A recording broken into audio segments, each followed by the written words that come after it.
Cześć, moi drodzy. Moja kolekcja powiększyła się o 2 nowe rośliny, które Wam dzisiaj przedstawiam. Jest to Philodendron scandens micans i Senecio rowleyana. Zapraszam Was na nowy odcinek z cyklu Z kamerą wśród roślin. Philodendrona i Senecio przesadzę do nowego podłoża. Zacznę może od tego Senecio rowleyanus, inaczej starzec rowleya, potocznie też nazwany jako sznur pereł, sznur korali, a to dlatego, że ma bardzo charakterystyczny pokrój. Tworzy długie, cienkie pędy, na których liście są w kształcie takich kuleczek. Przypomina to właśnie taki sznur pereł czy sznur korali. Senecio jest to sukulent pochodzący z Afryki Południowej. Lubi stanowisko jasne, może być w pełnym słońcu, ciepłe stanowisko. Idealne nawet dla niego może być wystawa na oknie południowym. Starzec, ponieważ jest to sukulent, nie lubi zbyt częstego podlewania. Wodę gromadzi w tych liściach, które tworzą te kuleczki. Jeżeli mamy hygrometr, to podlewamy, gdy wskazuje 1. Czyli jeżeli podłoże całkowicie przeschnie, to dopiero podlewamy naszego starca. Senecio nie musi być dokarmiany. Można nawet raz do roku odżywką do kaktusów, ale nie jest to konieczne. Starce mają małą bryłę korzeniową.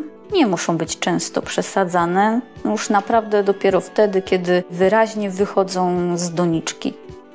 Przy przesadzaniu uważamy, musimy być ostrożni, ponieważ ma delikatny system korzeniowy i lepiej by było, gdybyśmy go nie uszkodzili. Po zakupie nie podlewałam starca, zostawiłam go na ponad tydzień, także bryła korzeniowa jest dosyć zbita, sucha ta ziemia produkcyjna, dlatego będę starać się delikatnie ją rozluźnić, aby wsadzić go do mojego podłoża.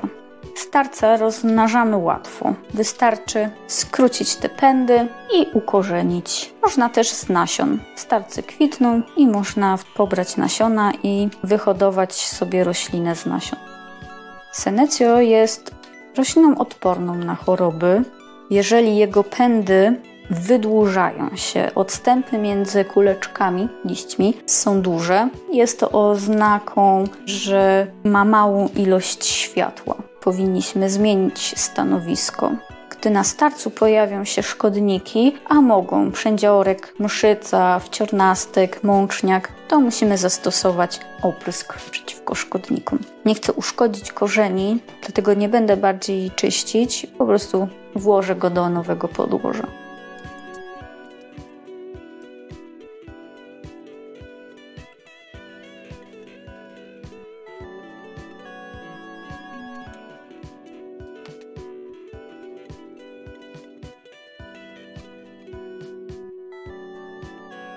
Staram się być bardzo delikatna.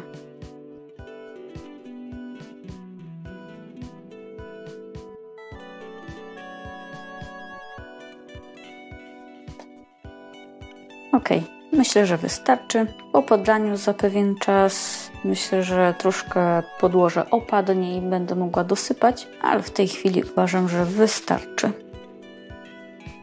Także mój starzec przesadzony.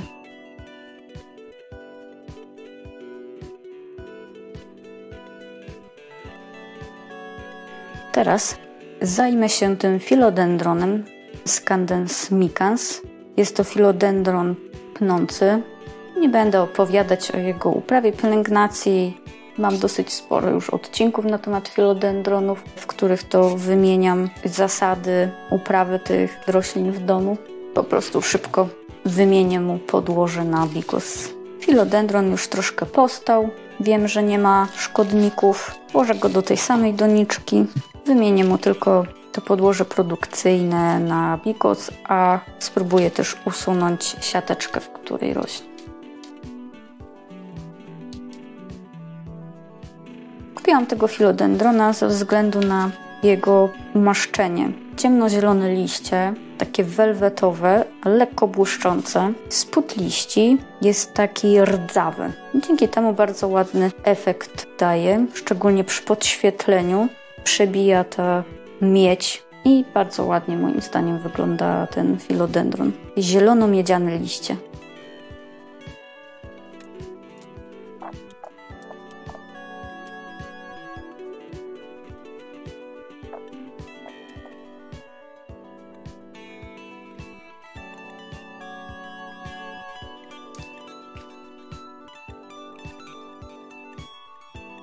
No dobrze, myślę, że wystarczy. Siateczkę udało mi się wyciągnąć. Dobrze, wkładam do bikosu.